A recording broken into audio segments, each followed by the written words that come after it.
So good morning friends, good morning from Gopalpur. আর এখন সময় তোমাদেরকে দেখিয়ে দিচ্ছি। সময় হচ্ছে 3:20, 7 অক্টোবর। সো আজকে ভাইজ্যাগ ট্রিপে ডে 2। সো আজকে গোপালপুর থেকে ভাইজ্যাগ পর্যন্ত যাব। সো দেখতে পাচ্ছ পুরো লাগেজ পুরো গুছিয়ে নিয়েছি এখানে।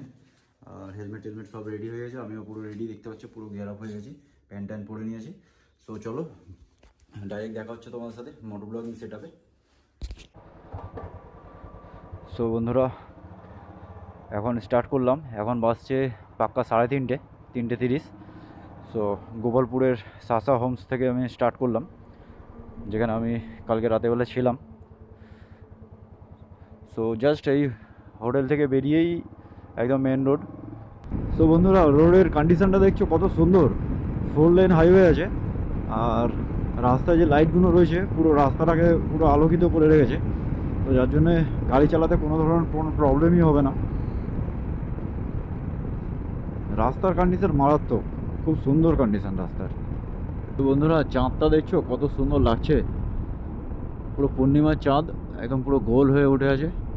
আর তার আশেপাশের মেঘগুলো দেখো কত সুন্দর লাগছে চাঁদের আলোয়। এই পাহাড়টার একদম ওপরে দেখো একটা শিব ঠাকুরের মূর্তি আছে, ওখানে মনে হচ্ছে কোনো একটা শিব মন্দির আছে।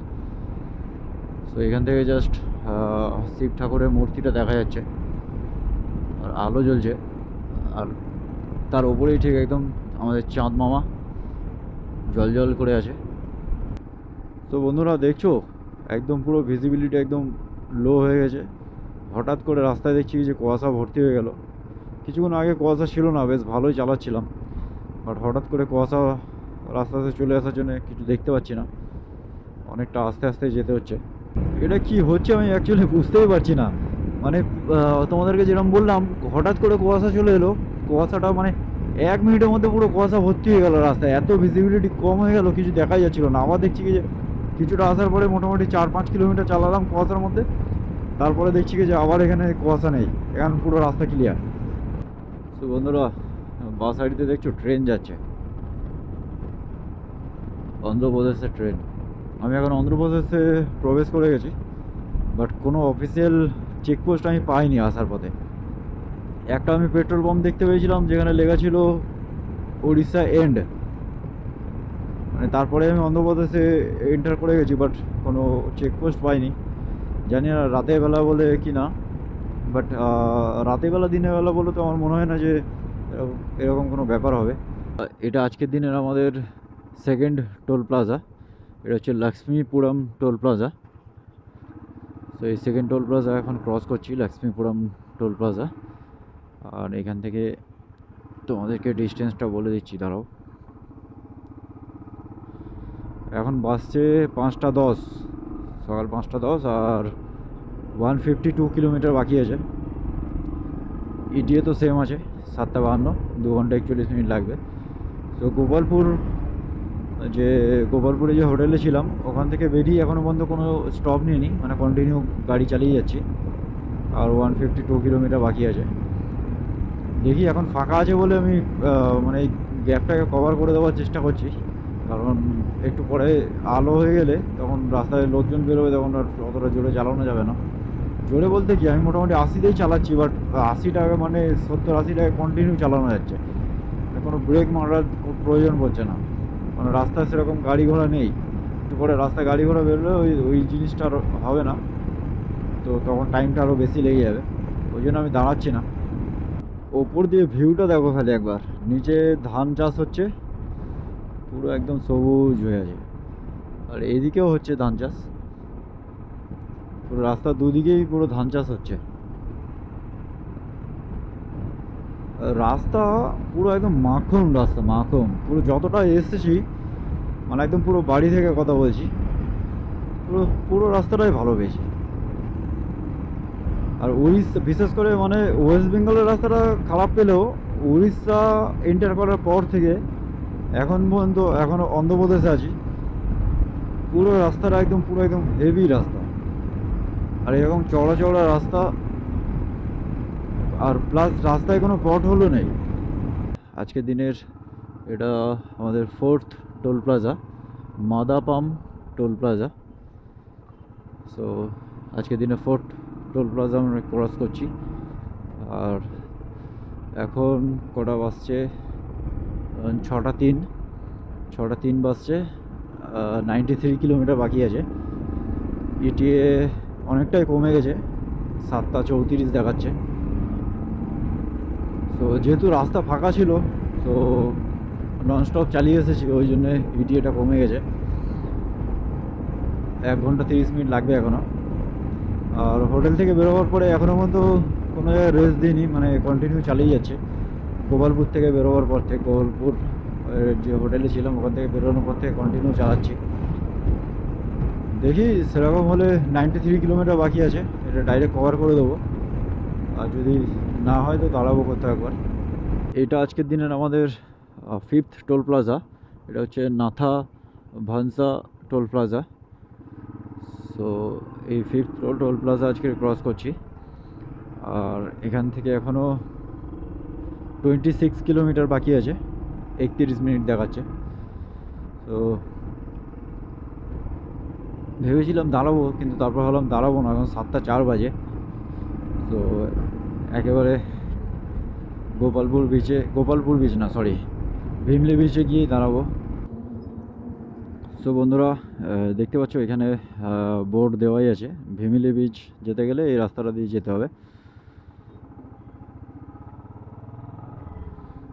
তো এইখান থেকে এই মানে মেন হাইওয়েটা ছেড়ে এখান থেকে তোমাদেরকে 6.8 কিলোমিটার এই ভিতরের রাস্তাটা যেতে হবে। ওখানে বোর্ড দেওয়াই ছিল। তো এখান থেকে এখন দেখাচ্ছে 13 মিনিট। সো বন্ধুরা, ভিমিলি বিচের এই রাস্তাটা ঢুকে গেছি। এই যে একদম সামনেই দেখতে পাচ্ছ বিচটা, এখানে অনেকগুলো বাইকগুলো পার্ক করা আছে। বুঝতে পারছি না এখানে রাখতে হবে কি আগে রাখার জায়গা আছে। সো দেখি, ও আচ্ছা, আগে রাখার জায়গা আছে। সো ভিমিলি বিচের একদম সামনে চলে এসেছি।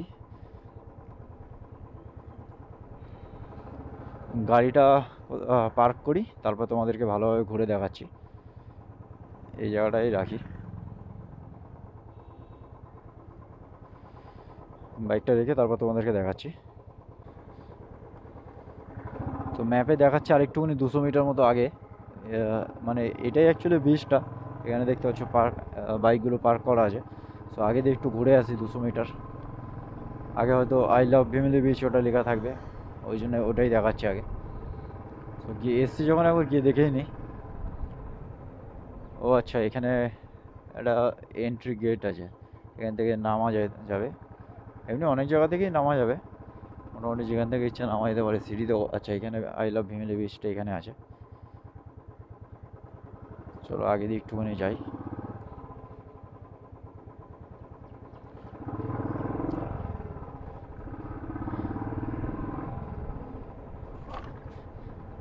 বাহ, এটা তো পুরো একদম সামনে চলে এসেছি। এখানে ঢেউ দেখো খালি। তো বন্ধুরা, ফাইনালি আমি চলে এসেছি ভিমিলি বিচ। আর বাইকটা এখানে পার্ক করে দিয়েছি, দেখতে পাচ্ছ। তো এখানে লোকাল কয়েকটা ছেলেদের সঙ্গে আলাপ হলো, ওদের মানে রাইডিংয়ের প্রতি ইন্টারেস্ট আছে। তো আমার সঙ্গে বেশ 10-15 মিনিট এখানে দাঁড়িয়ে কথা বললাম। তো বাইক এখানে লাগানো হয়েছে, আর এখানে সমুদ্রের ঢেউটা দেখো, ওই দিকটা দেখো খালি। তো এখানে বেশ কিছুক্ষণ দাঁড়ালাম। তো এবারে এখান থেকে আবার রওনা দেবো, স্টার্ট করছি। তো তোমাদের সঙ্গে দেখা হচ্ছে ডাইরেক্ট গোপ্রো মোডে। আর তারপরে নেক্সট প্ল্যানটা তোমাদেরকে বলছি, মোটো ব্লগিং সেটাপে বলছি। তো বন্ধুরা, এখানে দেখতে পাচ্ছ আই লাভ ভিমলি বোর্ডটা রয়েছে। আর এখানে একটু পার্ক মতো করা হয়েছে, বসার জায়গা আছে বেশ। সো বন্ধুরা, ভিমলি বিচ ঘুরলাম, এবারে যাচ্ছি থতলাকন্ডা বিচ, থতলাকন্ডা ন্যাচারাল আর্ট। সো এখান থেকে দেখাচ্ছে 11 কিলোমিটার, 16 মিনিট লাগবে। মানে আর কে বিচে যে হোটেলটা বুক করেছি সেটাতে যাওয়ার পথে আমাদের বেশ মানে কিছু সাইট সিন আছে, যেগুলো করে একেবারে তারপরে হোটেলে যাব। এখানে একটা গেট আছে, এই গেট দিয়ে ঢোকা যাবে, দেখছো। একদম ভিমলি বিচের এই রাস্তার ধার দিয়েই রাস্তাটা আছে থতলাকন্ডার। মানে আমার তো মনে হচ্ছে এই যে রাস্তাটা যাচ্ছে, এরকম ঘুরে গিয়ে কোনো একটা জায়গায় বিচটা আছে, ওটার নাম আলাদা। সো দেখা যাক, না যাওয়া পর্যন্ত তো বুঝতে পারবো না। যাই, 10 কিলোমিটার 15 মিনিট লাগবে সময়। রাস্তাটা দেখছো কত সুন্দর রাস্তা, দুদিকে এরকম পুরো গাছগুলো একদম লাইন দিয়ে লাগানো আছে। আর এই সাইডে আমার ব্রিজটা আছে, ব্রিজ থেকে একটু দূরে চলে এসেছি আমি, এখান থেকে দেখা যাবে, দেখো না দেখা যাচ্ছে না, বাট ব্রিজটা এই যে এই সামনেই আছে, এখান থেকে ক্যামেরাতে আসছে কিনা জানি না। আর রাস্তাটা মেন দেখো কত সুন্দর লাগছে, গাছগুলো কত সুন্দর সারিবদ্ধভাবে লাগানো রয়েছে, জাস্ট দারুণ লাগছে। সো বন্ধুরা, আমি এখন চলে এসেছি থতলাকন্ডা ন্যাচারাল আর্চের সামনে, দেখতে পাচ্ছ এখানে লেখা আছে ন্যাচারাল আর্চ। সো এই রাস্তা দিয়ে ঢুকি, তারপরে দেখি কী আছে। এখানে খাবারের দোকানগুলো এখন বন্ধ, ভাবলাম এখান থেকে কিছু খেয়ে নেবো, বাট এখন তো বন্ধ। সো ন্যাচারাল আর্চটা কোথায় আছে, কোথায় আছে? এখানে আগে বাইকটা আমি সাইড করে রাখি, তারপরে তোমাদেরকে দেখাচ্ছি। সো বন্ধুরা, বাইকটাকে সেই দেখতে পাচ্ছ ওইখানে পার্ক করে এসেছি। এখান থেকে অতটা দেখা যাচ্ছে না, অনেকটা দূরে আছে, এই যে দেখতে পাচ্ছ এখানে বাইকটা পার্ক করা আছে। আর ওখান থেকে বাইক পার্ক করে সিঁড়ি দিয়ে নেমে এসেছি। তো নেমে এসে যেহেতু একা একটু প্রবলেম হচ্ছে, ওইখানে লাগেজ, মানে লাগেজ বলতে ট্যাঙ্ক ব্যাগটা আর হেলমেটটা রেখেছি। আর ন্যাচারাল আর্চটা হচ্ছে কি এইটা, ওদেরকে দেখাচ্ছি, মানে ছবিতে যেরকম লাগছিল সেরকম না অ্যাকচুয়ালি। একটু সামনে যাই, তারপর দেখাচ্ছি। এটা হচ্ছে ন্যাচারাল আর্চটা, দেখতে পাচ্ছ।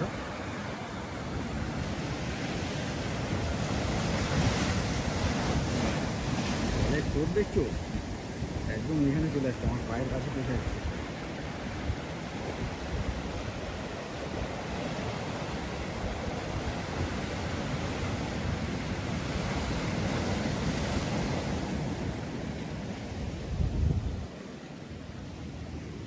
বেশ ভালো জায়গাটা, ভালো, একবার এসে তো আসলে এখানে একবার অবশ্যই ঘুরে যাবে।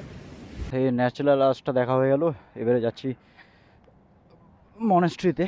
সো থতলাকন্ডা মনেস্ট্রি এখান থেকে সামনেই আছে, জাস্ট 2 মিনিট লাগবে যেতে। সো ওই জন্য আমি আর গ্লাভসটা পরলাম না, গ্লাভসটা ব্যাগে ঢুকিয়ে দিয়েছি।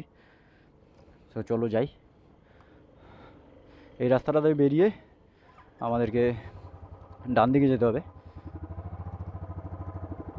সরি এই রাস্তাটা দিয়ে বেরিয়ে আমাদেরকে বাঁ দিকে যেতে হবে, এই লেফট সাইডটা যেতে হবে। লেফট সাইডটা গেলে কিছুটা গেলেই বুদ্ধিস্ট মনেস্ট্রিটা পড়বে।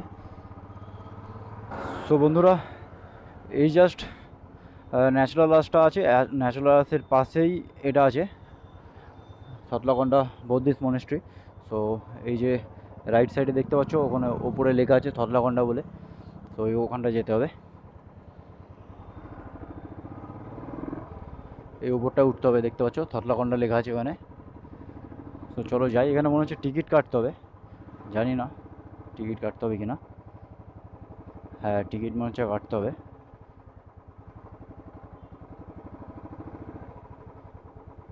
खुल गया? हाँ, कितना है टिकट?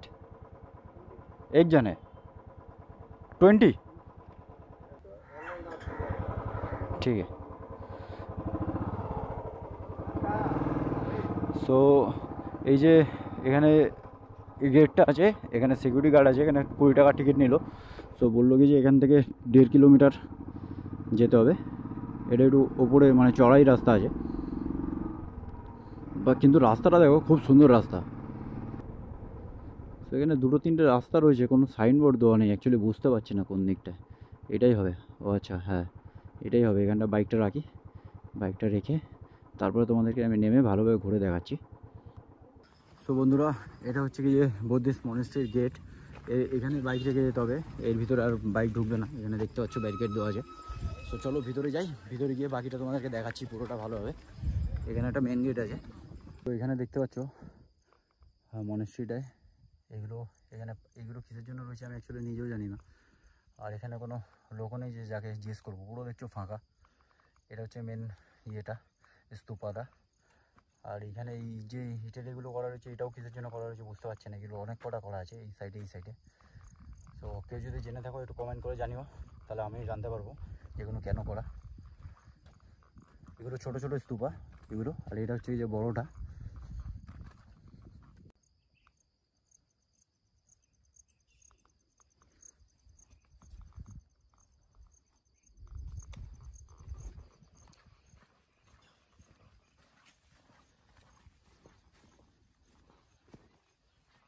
কি আছে, জল জমে আছে এখানে।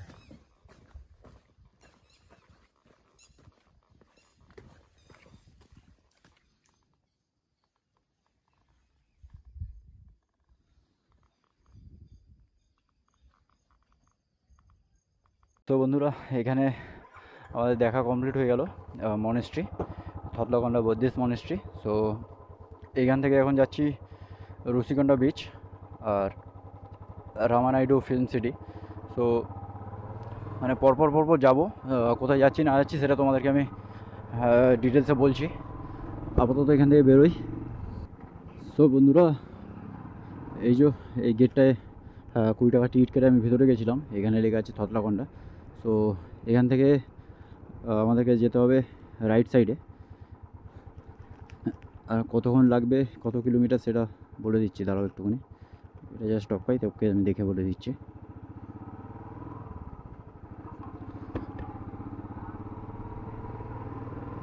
সো এখান থেকে 4.6 কিলোমিটার, 10 মিনিট। আর 9টা 21 বাজে এখন। ফার্স্টে যাব রামানাইডু ফিল্ম সিটি, তারপরে যাব ঋষিকোণা বিচ।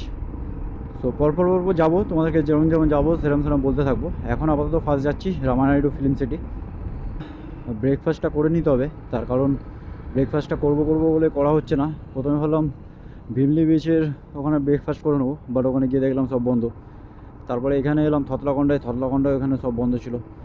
সো মানে তার এক্ষুনি একটা দেখতে পেলাম, বাট এমন জায়গায় ছিল ওটা ক্রস করে গেছি। ক্রস করার পরে মানে আমাকে আবার রিটার্ন করে যেতে হতো, ওই জন্য আর গেলাম না। সো সামনে কোনো জায়গায় খাবারের জায়গা দেখতে পেলে ওখানে কিছু খেয়ে নেবো। সো এই যে দেখতে পাচ্ছ এখানে রামানাইডু ফিল্ম স্টুডিও, এখানে বোর্ড দেওয়া আছে, এখান থেকে সোজা ঢুকতে হবে। এখানে তো কোনো সিকিউরিটিকে দেখতে পাচ্ছি না, টিকিটের কোনো ব্যাপার আছে কিনা জানি না। আচ্ছা, ওখানে আর একটা গেট আছে, ওই গেটে হয়তো সিকিউরিটি, ওখানে হয়তো টিকিট লাগবে। সো দেখি কী হয়।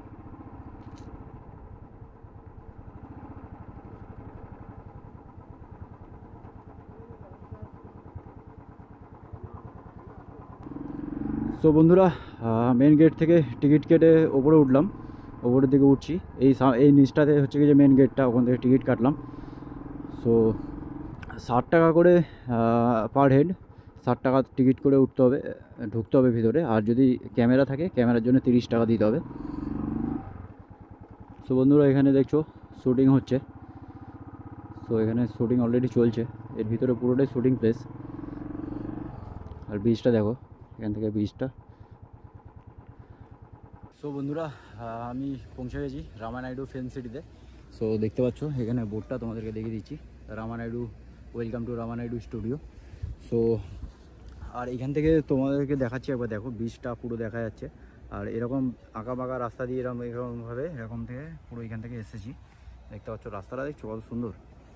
সো এখানে যা পার্কিং এরিয়া, এখানে আমি দাঁড়িয়ে রুমে ড্রেস নিলাম, তারপরে এই গেটটা দিয়ে এন্ট্রি নিতে হবে। তো চলো ভিতরে যাই, তারপর তোমাদেরকে দেখাচ্ছি বাকিটা। সো বন্ধুরা, এই হচ্ছে যে গেট, এই গেট থেকে টিকিটটা একবার দেখাতে হবে। দেখালে ওরা মানে টিকিটের হাফ পোর্শনটা ওখানে রেখে দেবে, হাফ পোর্শনটা তোমাকে দিয়ে দেবে। সো এর ভিতর থেকে দেখছো এইগুলো হচ্ছে কি সব ওই শ্যুটিংয়ের জন্য বানানো হয়েছে ঘরগুলো, দেখতে পাচ্ছ। এগুলো সব কাঠের ঘর, এগুলো অ্যাকচুয়ালি ঘর না, দেখে মনে হচ্ছে যেন সত্যিকারের ঘর। এটা হচ্ছে হসপিটাল, দেখতে পাচ্ছ, এটা পুলিশ স্টেশন। এগুলো সব কোনো না কোনো কাজে শ্যুটিংয়ের জন্য লাগে। पुलिस स्टेशन चेयर टियर सब एकदम सेम, भीतर टेबिल আছে। ये अंदर घुस के देख सकते हैं ना, अंदर घुस सकते हैं? हाँ। अच्छा तो चलो परमिशन নিয়ে নিয়েছি, ভিতরে তোমাদের আছে পুলিশ স্টেশনের চেয়ার।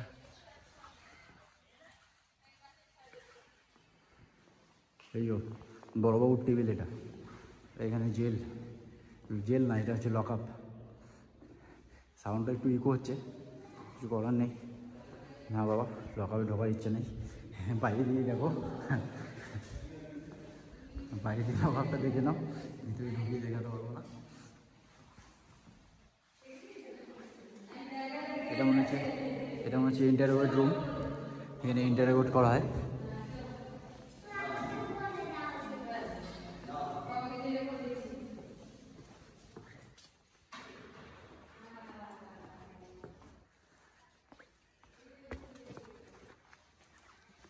বাহ, এটা তো খুব সুন্দর, এটা তো খেয়াল করিনি এতক্ষণ। এটা হচ্ছে কোনো বড় লোক বাড়ির শুটিং হলে তখন এটা ইউজ হয় মনে হচ্ছে। এইটা কভার করতে করতে মোটামুটি আধ ঘন্টা লেগে যাবে, যা বড় আছে। তো বন্ধুরা এবার চলো ওপরটায় উঠবো। এইসব রুমগুলো বন্ধ আছে, তো ওপরটা উঠে দেখি কি আছে।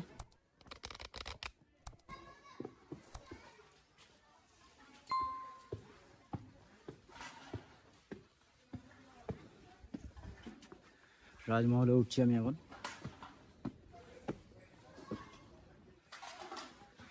এটাও মনে হচ্ছে বন্ধ নাকি, দেখি জানি। হ্যাঁ, এগুলো সব বন্ধ। খাওয়া টিকিটটা নিল 60 টাকা করে, কিছু দেখতে দিচ্ছে না, ভিতরে সব বন্ধ করে রেখেছে। জাস্ট এইটুকুনি উঠলে হয়ে গেল, শেষ। ওপর থেকে উঠলাম, এবার থেকে নেমে যাচ্ছি। আর এর উপরে সেরকম কিছু নেই, দেখছো সব দরজাগুলো বন্ধ করে রাখা। টিকিট যখন নিচ্ছে ওগুলো খুলে রাখা উচিত, যাতে মানুষ দেখতে পারে। চলো এবার ওই দিকটা যাই, ওই দিকটা গিয়ে দেখি কি আছে। তো বন্ধুরা এখানে অনেকগুলো কটেজ টাইপের করা আছে। এখানে মনে হচ্ছে কেউ চাইলে এসে থাকতে পারে, বা হয়তো এখানে যারা শুটিং করে তাদের জন্য থাকার ব্যবস্থা আছে। এটা দেখতে পাচ্ছ, এখানে সব নাম্বার দেওয়া আছে, A B C এরকম অনেক কটা নাম্বার আছে। কেউ থাকার জন্য মনে হচ্ছে করা আছে এগুলো। বা হয়তো নর্মাল ট্যুরিস্টদেরকে যদি ভাড়া না দেয়, মনে হচ্ছে হয়তো যারা শুটিং করে তাদের জন্য থাকার জন্য করা আছে। তো এই লাইনেও আছে, আবার এই লাইনেও আছে। আর এই সাইডে একটা কি আছে দেখি, চলো। তো বন্ধুরা দেখছো এখানে মনে হচ্ছে এইসব মুভিগুলো শুটিংগুলো হয়েছিল, যাই হোক হবে। মিউজিয়াম অফ সিনেমা, এর ভিতরে অনেক কিছু আছে, কিন্তু এর ভিতরে শুটিং করতে দিচ্ছে না। মোবাইল রেকর্ডিং নট অ্যালাউড বলছে। ওখানে 30 টাকা করে রেকর্ডিংয়ের জন্য নিচ্ছে, তারপরেও রেকর্ডিং করতে দিচ্ছে না। এটা কেন নিল আমি বুঝতে পারছি না। ভিতরে দেখছো, যতটা পাচ্ছি বাইরে দিয়ে দেখাবার চেষ্টা করছি। এগুলো আছে, তো চলো। এই উপরে দেখছো এগুলো প্রজেক্টারগুলো ঝুলিয়ে রেখেছে অনেক কটা। সো এখানে একটা শুটিংয়ের যে বাসগুলো হয় ওটা রাখা আছে, দেখছো লেখা আছে Suresh production private limited Hyderabad. মানে এটা হায়দ্রাবাদ টু বিশাখাপত্তনম, এখানেই শুটিং হয় মনে হচ্ছে। ওই জন্য এই আছে এই বাসটা, তো শুটিং হচ্ছে বলে হয়তো এসছে বাসটা। তো বন্ধুরা এখানে আসছে এরকম কিছু দেখার কিছু নেই। এই রাস্তাটা দিয়ে গেছিলাম, না এই রাস্তাটা দিয়ে গেছিলাম। এই রাস্তাটা গিয়ে এরকমভাবে ঘুরে পুরো একটা 360 রাউন্ড মেরে চলে এসেছি এপারে। আর ম্যাক্সিমাম সব দরজা বন্ধ করা আছে, খোলা নেই কিছু। এই যে উপর দিয়ে যা দেখা আছে এইগুলোই দেখতে পাচ্ছ। সেরকম মানে অতটা ওয়ার্থ না, মোটামুটি খুব একটা অতটা মনের মতো না।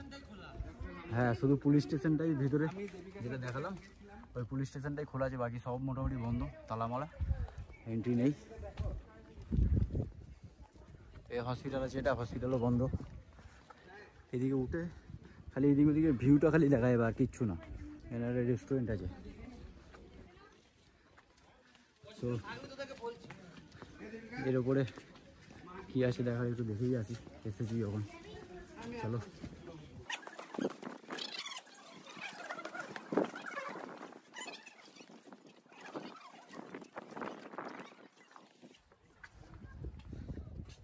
তো এই হচ্ছে কি যে ভাইজ্যাক, এদিকে পাহাড় এদিকে সমুদ্র, দুটো একসঙ্গে দেখছো। একমাত্র ভাইজ্যাকেই দেখতে পাবে এটা।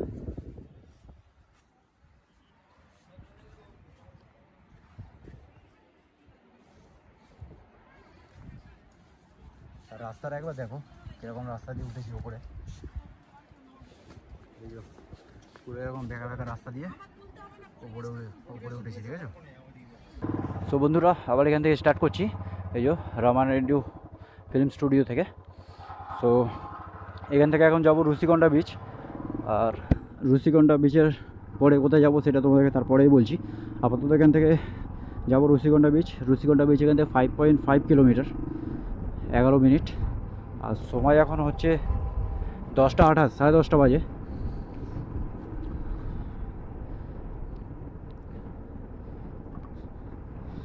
এখানে সেরকম খুব একটা ভালো পেলাম না। আর রাস্তাটা দেখছো কিরকম জিগজ্যাগ রাস্তা। সো যেটা বলছিলাম, এখানে সেরকম খুব একটা ভালো জিনিস দেখার মতো ছিল না। অর্ধেক অর্ধেক রুমই সব বন্ধ করা, খালি পুলিশ স্টেশনটাই খোলা ছিল, আর বাকি সব বন্ধ, ঢুকতে দিচ্ছে না। প্লাস মানে মোবাইল দিয়েও রেকর্ডিং করতে দিচ্ছে না। বললো যে গেটে যে যখন টিকিট কাটছিলাম তখন বললো যে মোবাইল থেকে শ্যুট করতে পারবে, রেকর্ডিং করতে পারবে, বাট এখানে মোবাইলেও রেকর্ডিং করতে দিচ্ছে না। ভিতরে সিকিউরিটি গার্ড আছে, বারণ করছে। সো হাতে এক্সট্রা টাইম থাকলে এখানে আসলে ঠিক আছে, নাহলে আমি বলবো এখানে ওয়েস্ট অফ টাইম, এটাকে স্কিপ করে দিলেও চলবে। তো চলো আমি এখন এই রাস্তায় ফোকাস করি, কারণ রাস্তাটা প্রচুর ডাউন হিল আছে আর এরকম জিগজ্যাগ রাস্তা আছে। নিচে নেমে তোমার সঙ্গে দেখা হচ্ছে। সো বন্ধুরা, এইখানে একটা খাবারের দোকান দেখতে পেয়েছি, তো গাড়িটা একটু ঘোরাতে হবে, কারণ অন্য কোনো দোকান আর আমি দেখতে পাচ্ছি না, অনেকক্ষণ দিয়ে দেখছি, আর খিদেরও পাচ্ছে ভালো। সো এই দোকানটায় যাই, দেখি কি পাওয়া যায়। এখান থেকে কিছু একটা ব্রেকফাস্ট করে নিতে হবে।